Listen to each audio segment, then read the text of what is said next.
Bonsoir à toutes et à tous. Ce soir, je vous propose une petite vidéo, ça sera relativement court, pour vous montrer comment on peut donner un nom à l'objet connecté sur le réseau. Et ensuite, on va voir comment on peut utiliser JDOM pour envoyer les commandes allumer ou éteindre la LED à partir de JDOM. Donc ça, on le fera avec des scripts JDOM. Donc je reviens sur le code source de notre application. Alors, juste un petit détail, j'ai déporté dans un fichier index.html tout ce qui concernait le progmem pour la page HTML. Bon, ça me permet d'avoir un programme ici .ino un petit peu plus léger. Bien sûr, j'ai ajouté un include index.html.h. Alors, on va se rendre dans le setup juste avant la connexion. Et juste avant la connexion, on y a ici le mode station. Et avant de définir le mode station, on va définir le nom de l'objet sur le réseau.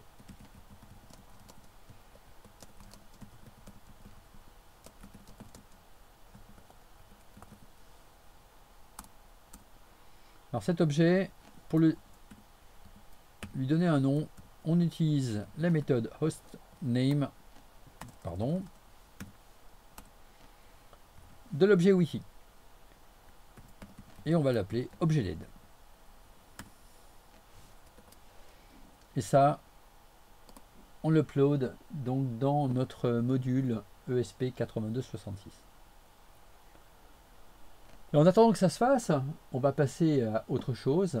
On va se rendre sur la box domotique. Et la box domotique, c'est JDOM. Donc là, je me connecte sur ma box domotique. Je suppose bien sûr que c'est ce que vous avez. Alors si vous n'avez pas JDOM, il est tout à fait possible de faire à peu près l'équivalent avec Domotix par exemple, ou d'autres box domotiques.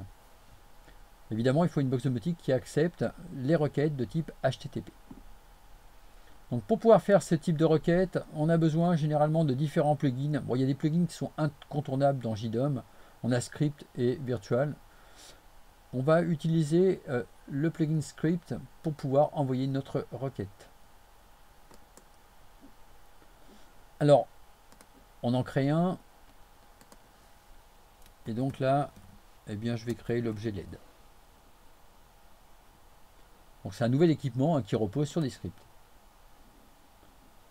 Donc cet équipement, je le mets dans la maison, je l'active, je le rends visible, je le catégorise comme étant un équipement de lumière. Voilà, je sauvegarde déjà ses premières caractéristiques. Et ensuite, je vais y ajouter deux commandes.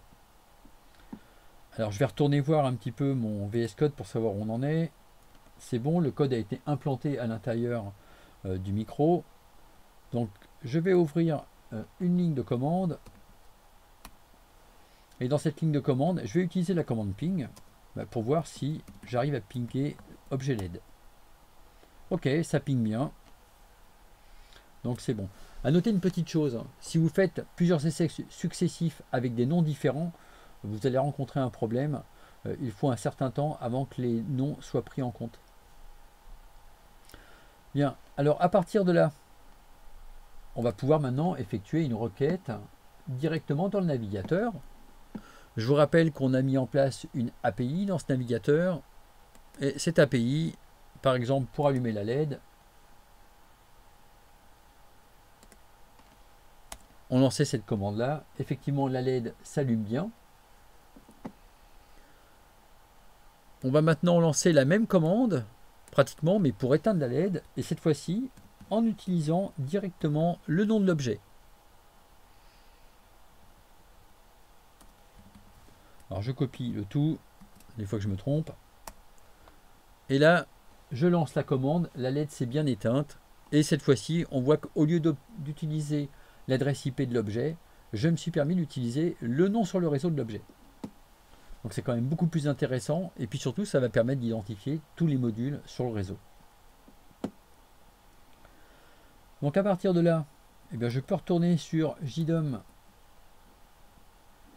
Alors, attention, il faut que je bascule sur le bon écran. Voilà. Donc dans JDOM maintenant, on ajoute deux commandes. Donc ajouter une commande.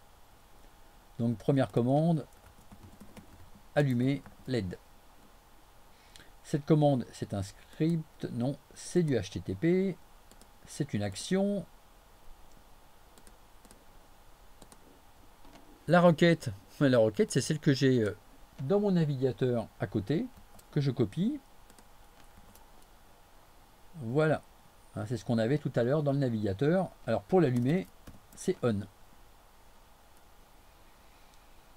Donc rien d'autre à faire. Nouvelle commande. Éteindre. Ah, pardon, excusez-moi. Il faut préciser que c'est du HTTP, que c'est une action. Donc éteindre LED. Et on colle la commande.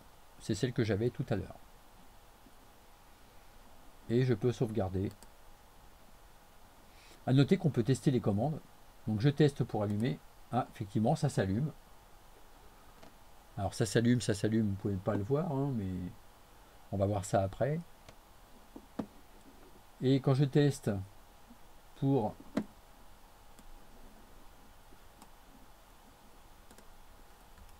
excusez-moi, ça cafouille un petit peu. Donc là, je teste pour allumer, je vous montre à nouveau.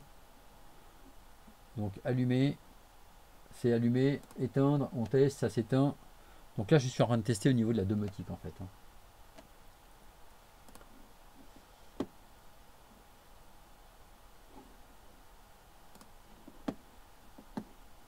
Bien, alors, on va maintenant voir notre objet ici. Donc notre objet ici, on le retrouve là. Et on va pouvoir allumer à nouveau la LED. Alors pour que ce soit visuel, je vais déplacer ça.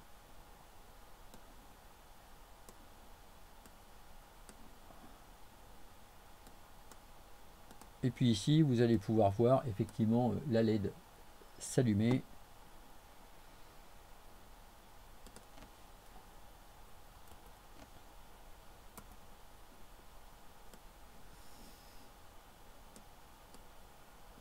Alors, juste le temps de mettre en place les différents objets pour que ça soit un peu visuel.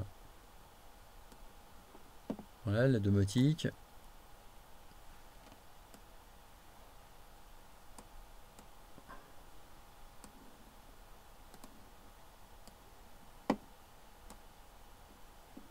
Voilà, donc là on visualise la domotique et ici on a l'objet LED. Donc quand je clique sur éteindre, effectivement la LED s'éteint et quand je clique sur allumer, la LED s'allume.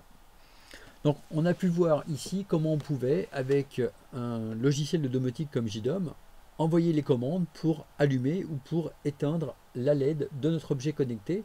Et ça on l'a fait surtout en utilisant le nom de l'objet connecté sur le réseau, ce qui évite d'avoir à traiter avec les adresses IP. Donc c'est la fin de cette vidéo. Dans la prochaine vidéo, on verra comment on peut faire remonter une information de l'objet connecté vers la domotique. Parce que pour l'instant, ce qu'on a vu, c'est la possibilité de commander donc la LED à partir de la domotique. Mais finalement, on n'a aucun retour sur la valeur réelle, l'état réel de la LED. Et ça, c'est important quand on réalise un système domotique, d'avoir des retours d'informations provenant de nos objets connectés. Donc l'objet des prochaines vidéos, ce sera ça, c'est de voir comment on peut créer ce retour.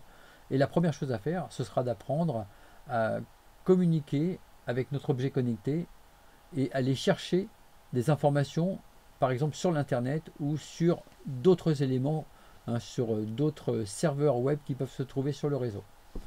Notre JDOM par exemple se comportant comme un serveur web qui répond à des requêtes. Voilà, c'est la fin de cette vidéo, merci d'avoir suivi.